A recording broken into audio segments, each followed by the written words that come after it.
So again, welcome Peter Ephross. All right.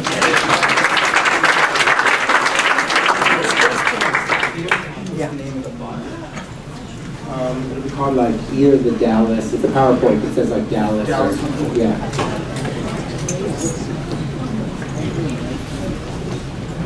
There's an old joke about Jews in sports that goes something like this. One person says to the other, I published a book on Jewish athletes. The other person replies, oh, and what is it, about 5 pages long? It's not a bad joke, but when it comes to Jewish Major League Baseball players, it tells us more about perception and reality. 165 Jews played Major League Baseball between the 1870s and the end of the 2010 season. That's the latest year that we have numbers for, including Lippman Pike, who's regarded as the first professional baseball player, and they've done pretty well. I'll fill you in with more specifics later.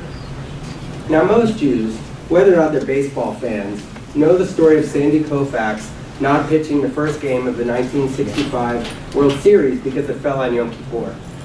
Now, what some fans might not know is that Don Drysdale was the Dodgers' #2 starter at the time, and since Sandy wasn't pitching, Don Drysdale went out to pitch the game.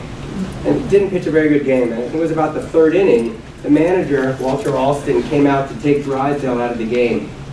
And the story goes that Drysdale turned to Alston and said, Skip, I bet you wish I was Jewish too.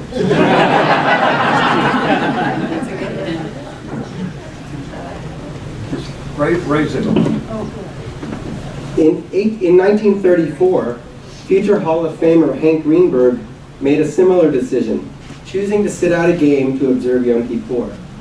Now, both of their decisions educated Americans about Jews. In fact, there was even a poem published in a Detroit newspaper about Greenberg sitting out the game that included the following lines. We shall miss him on the infield and shall miss him at the bat, but he's true to his religion, and I honor him for that. Their decisions also went a long way toward making Jews feel comfortable in America. Jews saw that Americans accepted a Jewish athlete's decision to honor his religion and realized that they too could be accepted as Americans while simultaneously remaining true to their faith. Baseball also helped Jews refute the notion that they were weak, more suited to be doctors, lawyers, and business people than athletes. To sum it up, baseball helped make Jews more American and helped make America a little more Jewish. Either one. Greenberg, who was raised in an Orthodox home but was not religious as an adult, downplayed his decision not to play in an interview that's part of my book, Jewish Major Leaguers in Their Own Words. And here's Greenberg talking. Well, to me it was a question of 2 things. One was that Yom Kippur is the Day of Atonement, and you're supposed to put everything aside and pray for the sins. And the other was respect for my parents. This is what they believed in. So naturally, I would, out of respect for them, go along with not playing on Yom Kippur. But important as these decisions were, dilemmas of whether to play on the high holidays were tougher for other players who weren't as talented as Greenberg or Koufax. I want to focus on one of them for a minute, Jesse Levis. Levis was a backup catcher for several teams during the 1990s. He was playing for Milwaukee in 1996 when he too had a game scheduled on Yom Kippur. As he puts it, I didn't tell my manager, Phil Garner, hey, I can't play today, I'm Jewish. He had no idea. He just wanted to win the game like any manager. I was fasting, and I wasn't drinking any water, so I was just trying to keep things together. In the 7th inning, I did get in the game, and I went 0 for 3. After the game, some reporter came in the clubhouse, knew I was Jewish, somehow put it together, and he said, you played on Yom Kippur, and he started asking me questions. So I told him, I'm not Sandy Koufax. I'm not at that level. I'm a major league player trying to make a living, make a career. After the game, Bud Selig, who was our owner in Milwaukee at the time, who is now the commissioner. At the time his interview, he was commissioner, he recently stepped down. I guess he gave Garner some grief about it. The next morning, Garner called me in and apologized for putting me in the game. It was nice that he did that he apologized, but God punished me anyway. I didn't get a hit the rest of the year. We had, I think, maybe another week to go, and I was 0 for 10 the rest of the year. He definitely got me. Even Hank Greenberg, exalted for his Yom or observance, chose to play in 1934 on Rosh Hashanah, another of Judaism's holiest days, after consulting with a rabbi. In this way, Jewish players acted like other Jewish Americans. Some observed the holidays completely, including fasting and Yom Kippur, and others like Greenberg, me, and I would guess some here today, choose a partial observance. Look at that. Oh. Sorry. Our hero. So there's Hank Greenberg. And Mark, if you go ahead to the next one.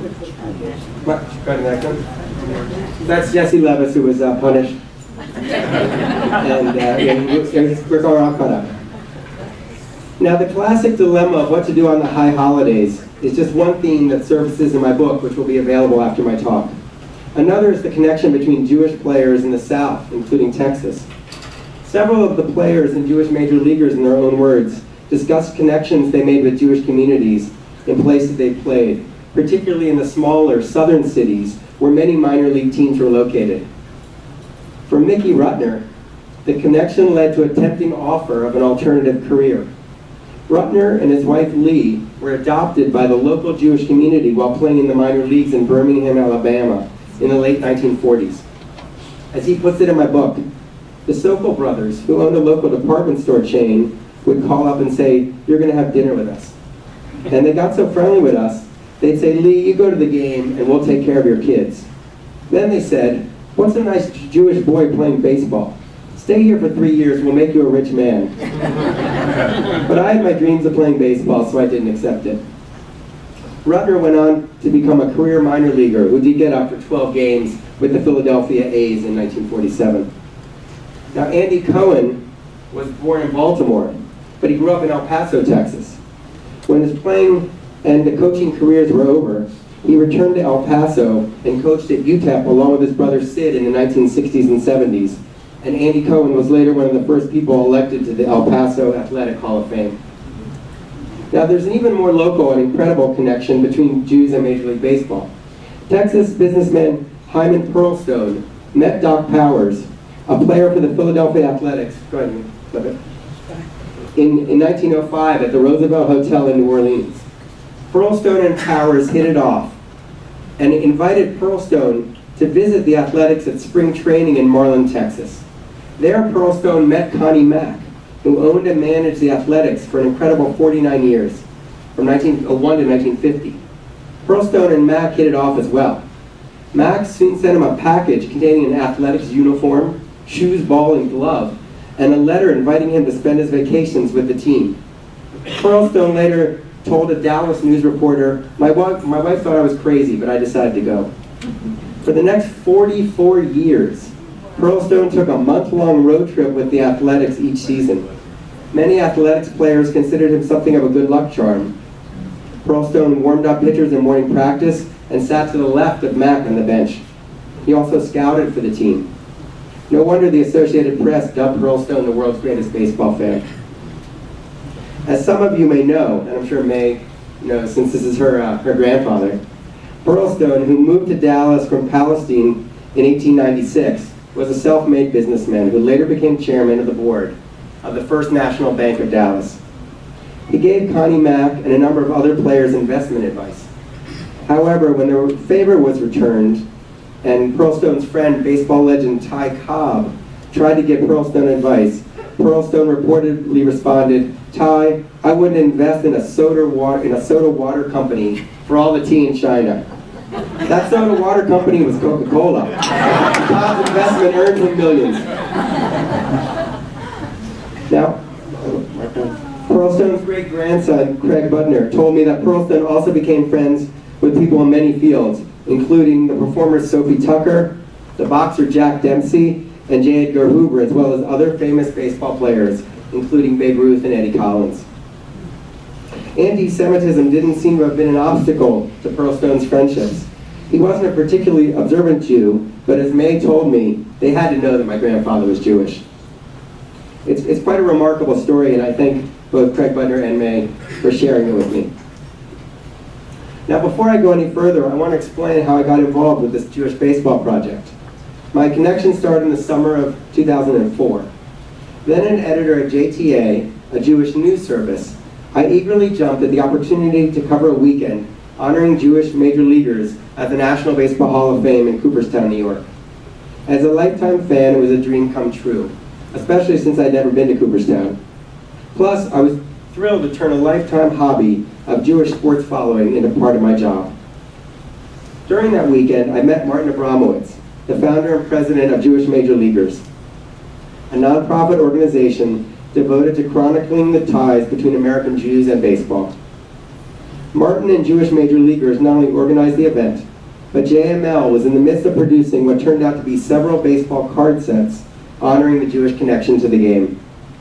That project began when Martin, himself an avid baseball card collector, was lamenting the fact that so many Jewish players didn't have a card, either because their careers were too brief, or because they played before the baseball card industry really took off in the early 1950s. Martin's son Jacob, then 11, asked him why he couldn't create cards for those players. Somehow it all came together. The American Jewish Historical Society helped out, as did the Fleer Baseball Card Company. Permissions were required from both Major League Baseball and the Major League Baseball Players Association, the baseball union for the players. So management and union were able to get together on this one. The National Baseball Hall of Fame and Museum weighed in with its support, and photos for the cards, like the ones in my book and the ones that you see here, except for the two of Hyman, came from a remarkable collection of George Brace, a Chicago photographer who took pictures of most of the Major League players who played from the 1920s to the early 1990s. And I thank the Rogers Photo Archive, which now owns these photos, for letting me use them. Now, when Martin produced the 15,000 sets in late 2003, he thought it would be a one-shot deal, but the response was overwhelmingly positive. An update set covered the 2003 to 2005 seasons. The 2008 release included a subset of cards commemorating the 75th anniversary of Hank Greenberg's debut, and the 2009 set paid tribute to Jewish record holders. Martin also produced an 18-card set in both English and Hebrew, highlighting the one and only season of the Israel Baseball League in 2007. All those sets are sold out, so if you're interested, try eBay. A new set was just released last year that includes all Jewish players who played during the 2010 to 2013 seasons, plus Jewish baseball history cards and listings of career leaders and an all-time roster. And those are available at jewishmajorleaguers.org. Now, soon after the Hall of Fame event, Martin asked me to conduct an interview of Mickey Rutner for a proposed book of oral interviews of Jewish baseball players.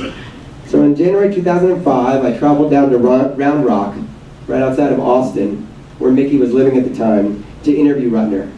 I thoroughly enjoyed my few days hearing his baseball stories, which had been the basis for a novel titled Man on Spikes, which was written by his good friend Elliott Asanoff. Now, you might have heard of Elliott Asanoff, who wrote the book that became the movie about the 1919 Black Sox scandal that was put out about, I want to say, 20 years now. A few years later, Martin asked me to take over the editorial reins of the book. Not knowing how much work lay ahead, I said yes. And in the summer of 2008, at a Hall of Fame event honoring the 75th anniversary of Hank Greenberg's rookie year, Martin gave me a large box containing about 25 interviews. The majority were commissioned by Jewish major leaguers and conducted by Jewish journalists and scholars, mostly between 2005 and 2007. Several of the other interviews were conducted in the late 1970s and early 1980s as part of an American Jewish Committee project interviewing well-known American Jews. These interviews give us fascinating recollections from several deceased players, including Andy Cohen, Hank Greenberg, and Cal Abrams, as well as from Al Rosen, the 1953 American League MVP, who unfortunately recently passed away at the age of 91. Now, a journalistic prodigy named Louis Jacobson conducted the remaining interviews in the late 1980s as part of a confirmation project. Jacobson is now a political reporter who specializes in fact-checking claims made by politicians. So as you can imagine, he's probably a busy guy. And any of you parents or grandparents can see that an interest in Jewish athletes is good for your child's career aspirations. Now, as I leafed through the interviews, it became apparent that editing them down would be my largest challenge. Some of them ran more than 200 pages. Balancing the number of baseball stories with the amount of Jewish content was also difficult. Was it more important to showcase a detail about a player's minor league days, his jobs after his playing days were over, or his thoughts as a Jew about the state of Israel? I based each of these judgment calls on which experience shed more light on the player's life, as well as on the length of the interview. Most of the interviews came to me in question and answer format, which I converted into first-person narratives. I edited them a bit to make them compelling reads, which included reordering some sections to improve narrative flow. As part of the book, I wanted to include a list of all the Jews who played Major League Baseball. That led to the issue of who is a Jew. In other words, who qualifies as a Jewish baseball player? Luckily for me, there's a list out there compiled by a publication called Jewish Sports Review, which employs the following definition. An athlete is Jewish if one of his parents was Jewish, he did not practice any other religion while he played, and he identified as a member of the Jewish community.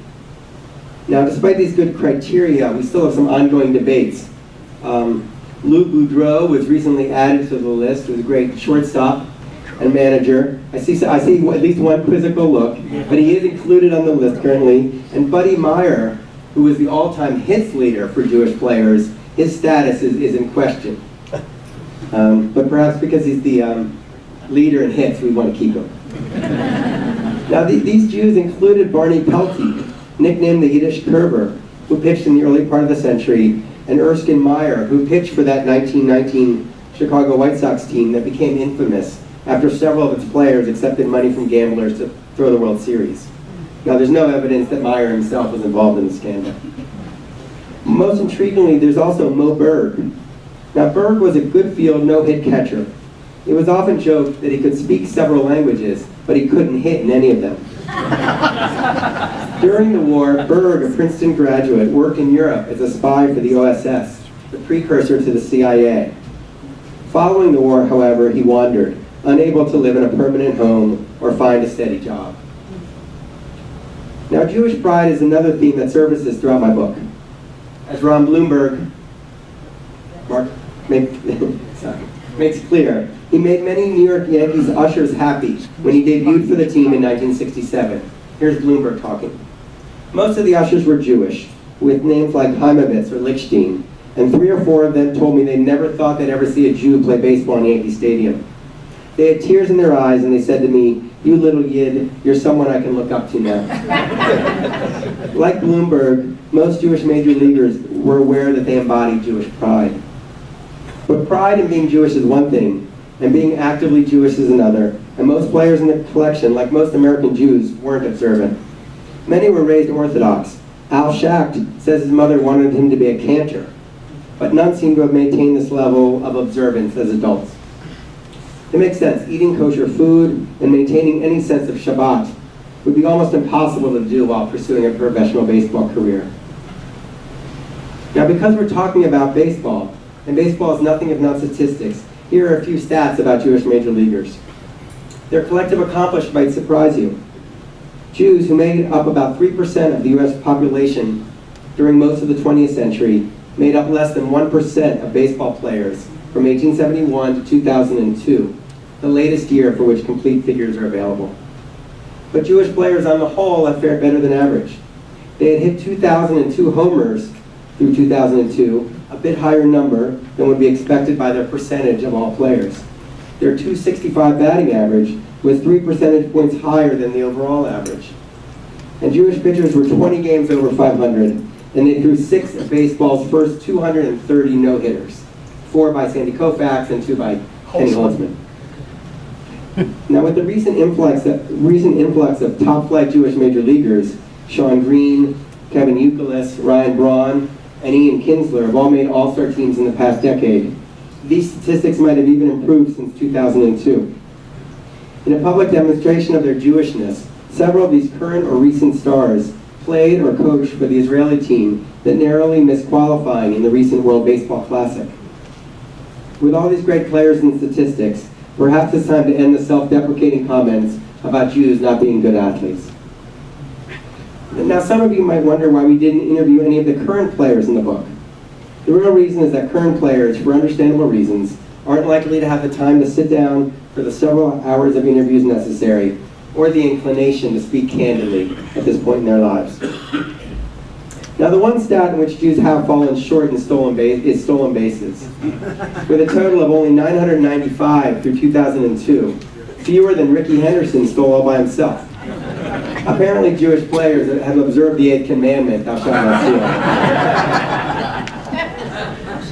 Of the 141 Jewish major leaguers as of 2002, 122 were born into families in which both parents were Jewish, and 13 had one Jewish parent, 7 with a Jewish father, 6 with a Jewish mother. 6 players, including one featured in my book, African-American Elliott Maddox, converted to Judaism. 68 players, not surprisingly, hailed from New York or California, while the rest were born in 21 other states, as well as Russia, France, Canada, and even the Dominican Republic. 10 players changed their last names, all but one of them before Hank Greenberg played. More evidence that Greenberg's decision not to play and the ensuing positive reaction were pivotal in making Jews feel more at home. The reason many players, earlier players at least, changed their names, of course, was to sidestep anti-Semitism, which was much more a part of everyday American thought and behavior through the mid-century than it was after that. In the 1930s, Detroit radio host Father Charles Coughlin gained a national following with his anti-Semitic broadcasts. And in 1942, a study of college-bound high school students found that 45% of them did not want a Jewish roommate. The highest percentage, except for the 78% who didn't want a black roommate. Think about it for a minute. 45% didn't want a Jewish roommate. Now, my stepfather remembers seeing a restricted sign on hotels in the South, indicating that Jews were not allowed to stay there when he traveled with his family in the late 1940s, and that his family was only allowed inside one place when his father showed his ring, indicating that he was a member of the Masons. Even Jewish writer Stanley Frank, bragging about Jewish American athletic achievements in a 1936 book, argued that Jews were not suited to baseball because they grew up in urban environments that nurtured Jewish traits of intelligence and imagination, traits apparently not conducive to baseball because they encouraged Jewish athletes to brood over their mistakes. Now, anti-Semitism was also prevalent on the baseball field, as taunts about the size of a player's nose and stereotypes about being cheap were common. To be fair, taunts and stereotypes about players from other ethnic backgrounds were also common, and being Jewish could occasionally be an asset for a player. New York Giants manager John McGraw brought second baseman Andy Cohen up to the big league club in 1926, in part to increase the Giants' appeal among Jewish New Yorkers. Even into the late 1960s and early 1970s, Mike Epstein remembers that if we went into a restaurant, some of the players would expect that I had short arms, that I wouldn't pick up the check, even though it wasn't true, it was something they'd heard. And just as a sidelight, there's a Mike Epstein story that I like to tell, and he told me this, that he was playing for the Washington Senators, which later moved here to Texas, right, in 1972. This was before they moved, and the great Ted Williams was his manager. Ted Williams was a great player, but he could be somewhat harsh and abrasive with players who didn't have his talents. So the story Epstein tells is that his Senators were playing Cincinnati Reds in a spring training game. And he's sitting next to his manager on the bench, next to Ted Williams, and Pete Rose sidles over to the dugout and says, Mr. Williams, I never asked for autographs, but you're the greatest hitter who ever lived. Would you mind signing this ball? Ted Williams says, sure, Pete, and says, to a future Hall of Famer, sign Ted Williams. That's ironic considering where Pete Rose ended up. A few minutes later, Johnny Bench sidles up and says the same thing. Like an autograph. He says, sure, John. Says, to John Bench, a future Hall of Famer, Ted Williams. So Mike Epstein gets to thinking, Ted Williams isn't the most approachable guy, but here's my chance to get an autographed ball from this great hitter. He says, Skip, would you mind signing a ball for me? And he says, Ted Williams says, sure, Mike, and he signs to Mike Epstein. Good luck wherever you're playing next year.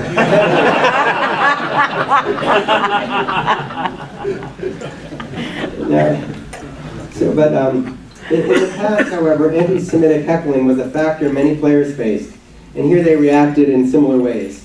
First by ignoring it, and then by using their fists. Several players in the book recount their stories of responding to anti-Semitism by fighting hecklers, sometimes even on the opposing bench. Al Rosen, who was an amateur boxer before turning professional baseball player, wasn't shy about fighting. And Saul Rogovin, Matt? I'm trying. Oh, trouble? Yeah, it's stuck? Okay. Saul Rogovin, a more mild-mannered Jewish player, was on the opposing team when Rosen stood up to some anti-Semitic slurs from one of Rosen's teammates. Here's Rogovin. So Rosen grounded out one night, and as he trotted back in front of our dugout, somebody yelled, "Well, we got you that time, you Jew bastard," or something like that. And Al was a tough guy. He had been a fighter. And Al stopped in his tracks. He didn't know who it was. And I looked myself because I didn't like it. It embarrassed me. I didn't know who it was till this day, and I didn't ask. It was so unpleasant, I didn't want to bother to ask. I just kept quiet. And Al walked over to the dugout, and he said, "That SOB that called me a Jew bastard, would he care to say that again?" And nobody said anything. Rogovin reacted ambivalently. I felt very funny because here I am, I'm an opposing player, and also I'm a Jew. I have mixed feelings. I felt good for Al. I felt, oh, that a boy, I'll give it to them, but I also felt sort of disloyal. Now, a few years ago, a drunk Detroit Tigers outfielder, Delman Young, yelled anti-Semitic epithets and attacked a group of tourists outside a hotel in Manhattan in the wee hours of the morning. But that's an exception. By the 1990s, the world had mostly changed. For the most part, blatant anti-Semitism was no longer acceptable. Encountering ignorance among fellow players took on a different, more introspective meaning for Adam Greenberg. Are we working? Great. For Adam Greenberg, whose unfortunate claim to fame is being hit in the head in his first at-bat, his first pitch in the major leagues, and he only got one other at-bat in 2012. But here's Greenberg, Adam Greenberg, talking about anti-Semitism. He says, there weren't so many misconceptions. It was just more questions, curiosity among some of his college teammates at North Carolina, Greenberg says. And I certainly enjoy that because it challenges me. If I don't know, I better start learning about my Judaism. Now, to get back to Rogovin, that ambivalence that he felt about the Al Rosen incident was typical. I felt like the outsider as a Jew. I didn't feel like I was one of them. Deep down inside, I never felt I was accepted. Now, this wasn't from my teammates. This was an inward feeling, a deep gut feeling that I was a Jew and a Jew is oppressed. Be on your guard because basically no one likes Jews. That's the gut feeling, get close but not too close. That was deep in my gut and one of the reasons I felt like an outsider. It was a really lonely, very lonely feeling, being paranoid because you're a Jew. Now some of that sentiment may have stemmed from his own background. The son of older immigrant parents, Rogovin admitted that he didn't want to speak Yiddish like his parents did at home. At the same time, he suffered from mental health issues. He was a narcoleptic, but because his narcolepsy wasn't diagnosed until after his playing days were over, he struggled with it in private and was nicknamed Sleeping Saul Rogovin. He admitted that some of his problems may have stemmed from his worry over his older parents' health, but to his teammates, sports writers, and fans, it looked like he didn't care. Which is too bad because Rogovin had some good years, most notably in 1951 when he led the American League in earned run average. Now, racial awareness is another theme that resonates throughout my collection. Most Jewish players understood some of the prejudices that black players faced. Ed Meyer, who pitched for the Cubs in 1957 and 1958, remembers one of these times when he was in the minor leagues. We were traveling from Montgomery through Georgia, and we stopped and everyone wanted to buy a Coke. The machine was outside of a gas station, and there was a guy on my team from San Diego, a black guy who later became a famous pitcher named Earl Wilson. So we all got off the bus to buy a Coke, and Earl went up to put his nickel in the machine, and the attendant came out and pointed a gun at him and said, "No N is going to buy a Coke out of my machine." So I jumped in front of him, pushed him back in the bus, and bought him his Coke. Now, Cal Abrams felt a special bond with his black teammates. I associated with them because we had a rapport about being with each other, Abrams says of his black teammates on the Brooklyn Dodgers, who included Jackie Robinson. We kibitzed around with each other, but I didn't go out with them. I mean, I wouldn't go into the end of town to go dancing with black people, but whenever we could, we were together, clowning and kibitzing around. For his part, Hank Greenberg offered some encouraging words to fellow pioneer Jackie Robinson. In an article written for Look magazine after his retirement, Robinson recalled an incident from his inaugural season in 1947. Greenberg was playing first base, where Robinson was standing following a single. He suddenly turned to me and said, "A lot of people are pulling for you to make good," Robinson wrote. "Don't ever forget it." And I never did. Sometimes, however, players felt powerless to change the status quo, as Al Rosen explains. The black players on the team were treated shabbily, particularly at spring training time when we traveled through the South on trains and we played in some of those southern towns and we spent the night. They weren't allowed to stay in hotels and they weren't allowed to ride in the taxi cabs. And it was a horrendous experience for them. And I always felt very badly about it. And you might say, well, what did you do about it? Well, there's very little that can be done in a situation like that. Now, for Elliott Maddox, being black and Jewish became essential to his identity. Growing up in New Jersey in the 1950s, he had a Jewish Little League coach who often invited Maddox into his house. Later, a Jewish high school friend taught him a lot about Judaism. As he says, "I started to see the parallels between Jewish society, Jewish upbringing, and Jewish history and that of blacks, primarily blacks in this country, but also blacks in general. Being somewhat of a historian, when I went off to college at the University of Michigan, we had hundreds of history courses to choose from. And you would have history of Islam, Buddhist history, Judaic history. So one of the courses I took was the history of Judaism, and that's when things all really got rolling." Maddox's interest in Judaism continued, and in the mid-1970s, while playing for the Yankees, Maddox converted with a rabbi in Queens. A strong personality who once put up Black Power posters in his locker, Maddox was worried about his mother's reaction. But he remembers her saying, "Well, at least you believe in something." In case you're wondering, Maddox said he never played on Yom Kippur either. And he had a bar mitzvah at a Jewish summer camp a few years ago. Now, Maddox himself had a few negative experiences in the South. He remembers a KKK billboard on the highway when he played for a minor league team in Rocky Mount, North Carolina in the 1960s. But he once took action when racism reared its ugly head. Here's Maddox describing the incident. "In the fall of 1969, I was with the Tigers. I came down to Clearwater, Florida in the instructional league, and there were 4 blacks and 1 Puerto Rican playing on the team. Everyone was staying over on the beach in Fort Lauderdale, and the guys had all gotten rooms, and the 4 blacks and the Puerto Rican were to sleep in cars for 3 days. I said, this is not going to work. I said, all these places can't be full. Every time they had a vacancy, they'd say, we just sold, just rented out the last room. We got together, we were talking one day about what we were going to do, and everyone said, well, let's contact someone. I said we should call Joe Campbell. He was the general manager of the Tigers. I called him, I told him who it was. I was the first round pick. Mr. Campbell, this is Elliott Maddox. We're tired of sleeping in cars. Once I start, I can get on these rolls, and it just keeps going and going and going. I can start out kind of timidly, but then somewhere around the middle of the sentence, I'm building up this animosity. Lo and behold, we had rooms on the beach within 2 hours. One of the places was a place that had already told us no. Now, even those of us who are jaded about the big money and drugs that pervade today's athletes like to make heroes out of players, whether Jewish or not in the past. And there's a value to finding heroes, especially for our children who need heroes to look up to, idolize, and in the best cases emulate. I hope I've made the point that Jews have a proud and rich past and present in baseball. We can all be proud of their accomplishments and happy when players represent Israel in an international tournament. But I also think it's important to look at players, whether in the past or in the present, as human beings who made imperfect decisions for imperfect reasons. Learning the more complicated reality about a player like Jesse Levis, and I'm not criticizing his action, might make it easier for us to relate to players. Sometimes, however, the information is even more confusing. What are we supposed to do with Jewish player Ryan Braun, a star for the Milwaukee Brewers, who was suspended for taking performance-enhancing drugs? Is his acceptance of a 65-game suspension and his calling Brewers season ticket holders to apologize enough? Judaism stresses tshuva, or forgiveness, but has Braun shown enough repentance? I'm not sure. I don't think I'm qualified to make that decision anyway. But as the father of a 5-year-old and a 3-year-old, both of whom are budding sports fans and players, I can only say I'm glad that Braun doesn't play for my hometown team, the Mets. But in any event, this kind of contradiction is what history, whether it's Jewish history, sports history, or personal history, is all about.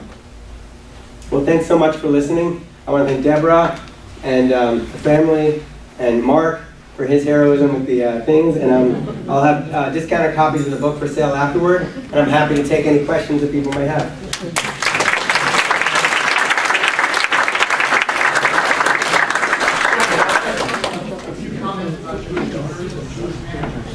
Okay, well, Jewish owners, I am not an expert in Jewish owners, but there obviously have been a lot.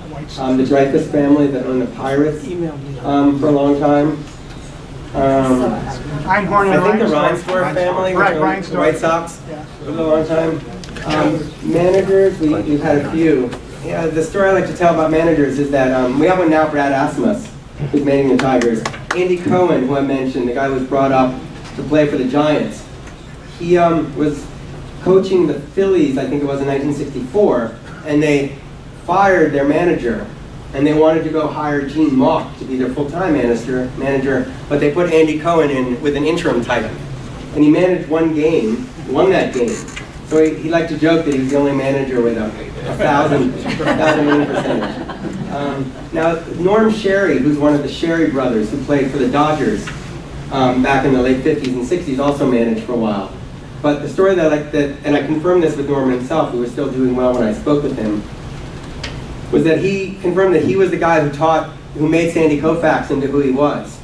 And the story goes that, you might know that for his first couple of years, Sandy Koufax couldn't get the ball over the plate. And they actually didn't even put him into games, and they kept him on the roster for a while just because he was a bonus baby, I believe. And one day, the Dodgers went on a trip for spring training, and they didn't bring a lot of pitchers with them. And Koufax was starting the game, and he walked the first couple guys, couldn't throw a strike, and finally Sherry went out to him and said, "Sandy, you're going to have to pitch some strikes. We don't have that many guys to pitch today. Why don't you let up a little bit? Your ball's fast enough, you'll still be able to get it over the plate." Sandy Koufax let up on it, and lo and behold, not throwing as hard as he could every time out, allowed him to get the ball over the plate, and he became the Sandy Koufax, who made the Hall of Fame. Yeah, right there. Is there a reason why you didn't include Sandy Koufax in your book? I'm hesitating because there's not really a reason except for he's notoriously hard to get a hold of. Yeah. If you have any connections, I'll gladly put him into a future edition. Yeah. Rod Carew. Good question. So Rod Carew married a Jewish woman, raised his children as Jewish, but didn't officially convert, despite what I think Adam Sandler wrote about in his song. Right. But again, I saw him a little bit when I was a kid, and the way he could hit, I think we should welcome him in. He's a great hitter. The War Star David. Say again? War Star David, also interesting, but I checked on this, and he didn't officially convert. Yeah? Did Elliott Maddox talk at all about how Billy Martin treated him? Yes, and none of it positively. I mean, he didn't mention anything anti-Semitic about him, but he had no love lost for Billy Martin, who I think managed him at two different times. Yeah, he did. He got Detroit. Yeah, and then and then down here, right? Yankees, and then he went and got a job with the Yankees. Also, Ron Bloomberg had that experience with Billy Martin. Yeah, I mean, I don't want to. Billy Martin was a tough guy. He had his own demons. He had his own demons. Interesting enough, both Kenny Holtzman and Mike Epstein say that after the 1972 Munich Olympics massacre, that they wore black armbands for a while to commemorate the athletes who were killed, and that Reggie Jackson joined them in wearing the armband, which I thought was interesting. Yeah? You talked about the ownership and the players. I don't want to say disproportionate, but there are a lot of Jewish GMs today, right? Sure. Why do you think that is, that there are, maybe more Jewish GMs than percentage-wise than players or even owners, perhaps? Yeah. I imagine that, one of the qualifications to be a general manager is becoming a lawyer often, so maybe we have we're out of proportion in lawyers as well. That's the only answer I have to that. For a while, when Hank Greenberg was a general manager and Al Rosen was one of his players, and Al Rosen was always bitter that Hank Greenberg, negotiated a tough contract with him. So it didn't always help when the general manager was a fellow member of the tribe. But that's a good question. And agents also. There's a really out of proportion of Jewish agents. In fact, when I used to write a sports column for the Forward, we had to stop it after a while because we had so many articles about agents and GMs and owners, and we had a harder time sometimes finding players. So we didn't want to be perpetuating any stereotypes. Yeah. How long did it take you for your research? I mean, this is not something that you can obviously do in a matter of 3 months. How long did it take? Well, as I mentioned, it started for me in 2004, and I myself did only two of the interviews. So I got these other interviews that came to me, and my job was kind of editing them and organizing them. And then, putting together into a book, writing an introduction, and the book came out in 2012. So I'd say, it's not my day job, but it's a I'd say, from beginning to end, about 8 years. Yeah. What was the criteria for being classified as Jewish? So I think it was, to go back to my notes, but I think it was that at least one of your parents was Jewish. You didn't practice any other religion when you played. And what was the third one?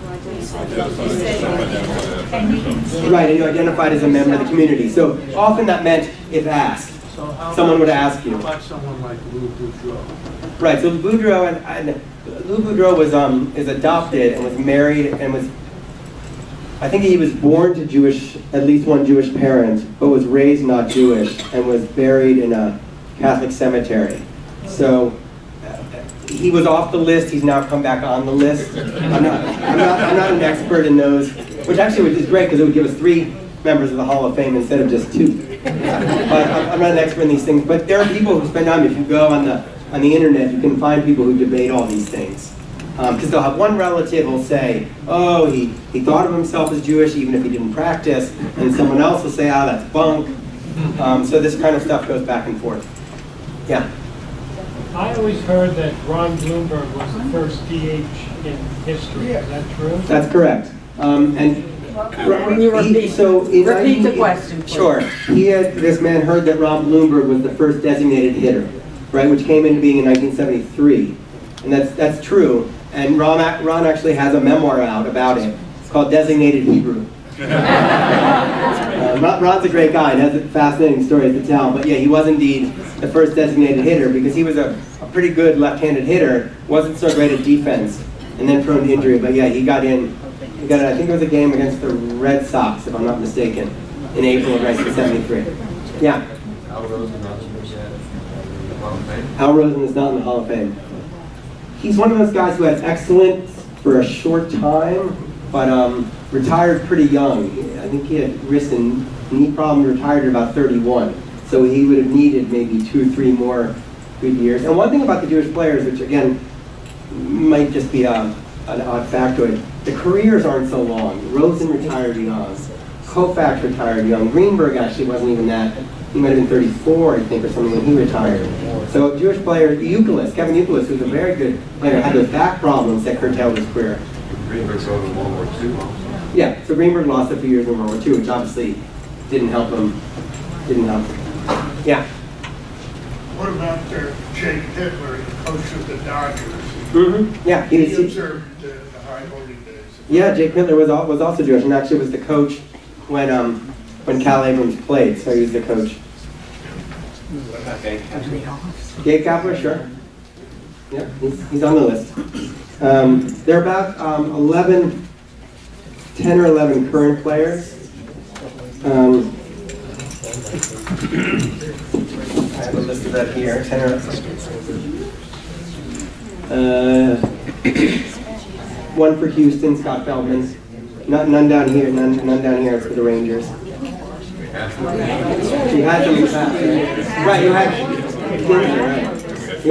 And you're Feldman too, right? Before, you went from. Oh, yeah, Kaplan too. Well, the New York Giants in the 40s had a lineup which had 4 on the field at the same time. And then the Red Sox, more recently, had 3. And I think that's the record. Is Kinsler it never was clear to me when he was here. Again, I think he has. His dad, right? His one parent is Jewish, and again, I don't compile these lists. I just go by them. He's on the list. He's on the list, yeah. He's on the He list. identifies. Yeah, sure, Chansky. Right. I mean, again, these things are probably stretched a little bit. Some synagogues probably would not accept some of these players, but I think in the Jewish sports world, we believe in the white tent. Yeah. Did you see any pattern, because a lot of the men left the profession young? Yeah. Any pattern in what they did with their lives after they left the field? That's a good question. There are some that went on to successful careers. Hank Greenberg became a GM. I think both he and Al Rosen worked in the financial world. Koufax, I think, announced for a couple years and probably lived off investments because and maybe worked for the Dodgers in a coach capacity. Wasn't Hank Greenberg married to a Macy girl? Gimbel. His first wife was Kara Gimbel. That's right. They got, yeah, he probably didn't need any internet. And he was really one of the first $100,000 players. That when he was traded from the Tigers to the Pirates, he kind of held out for some extra money. And so at that time, $100,000 was a lot for a player to make. What about David? Yeah, definitely Jewish. Is he on the list? Yeah, he's on the list, sure. Yeah. So I've heard that there was player conspiracy not to pick the Greenberg so he wouldn't break Babe Ruth's record. Can you address anti-Semitism from the bench in your book? Yeah, I mean, the players themselves talk about it. That thing about Greenberg, he and someone's gonna correct me, 1936, I want to say, he had 58 home runs. I'm not sure the exact year. Right, and that was approaching Babe Ruth's, hallowed record of 60. So the story always went is that pitchers didn't throw to him, didn't give him good pitches to hit in the last couple of days, so a Jewish player wouldn't break Ruth's record. He himself always denied it. And some people have gone back and looked at the record and say there's nothing in the statistics to show that he had more walks in the last days of the year, so it's one of those mysteries. But it is something that's out there. I have a list, actually, since we're in Dallas, of these are all the Texas Rangers Jewish players that we've had. This Lloyd Allen, who's not someone I know, Mike Epstein, Scott Feldman, Dave Kapler, Ian Kinsler, Alan Levine, who I remember was a relief pitcher, right? Elliott Maddox, but that's with I think more the Senators version, and Wayne Rosenthal. Yeah. You have the list of the current players. I do. Would you read that? Sure. And actually, I was telling some people over at dinner that this is studied so minutely by some people as a hobby that I not only have a list of players, I have a list of known Jewish players at each minor league level. All the way down to independent leagues. But the Jewish players list is Ryan Braun with the Brewers, Craig Breslow, who's a relief pitcher for the Red Sox, Ike Davis of the Athletics, Scott Feldman of the Astros, Nate Freeman of the Athletics also, Sam Fold with the Athletics, Ian Kinsler is on the list with the Tigers currently, Brian LeBarnway, a catcher with the Orioles. And both he and Breslow, I think, are Ivy League grads. So that's another thing that I've wanted to research is were Jewish players more likely to, go to college. Jason Marquis with the Reds, Jock Pederson, who's an up-and-coming outfielder with the Dodgers. Really? Yeah, the name doesn't, in this day and age, the name doesn't really help one way or the other. Kevin Pillar of the Blue Jays, and Danny Valencia, who's a third baseman with the Blue Jays. And then there's guys who kind of, are up and down. Josh Satin, who was with the Mets 3 years ago, but he's currently in AAA for the Reds. Josh Zide, who's been up. Ryan Kalish, who's played some, but he's currently a free agent. Let's take just 2 more so we leave a little time for Peter to sell some books, sign some books, answer some questions personally. A couple more questions? Yeah. If my dear Bubby was here today, she would add one to the list, and that would be Mickey Mendel. And I can say the same, I hate to use the joke, but my dear grandfather was with us. He would also, talk about Abraham Lincoln. He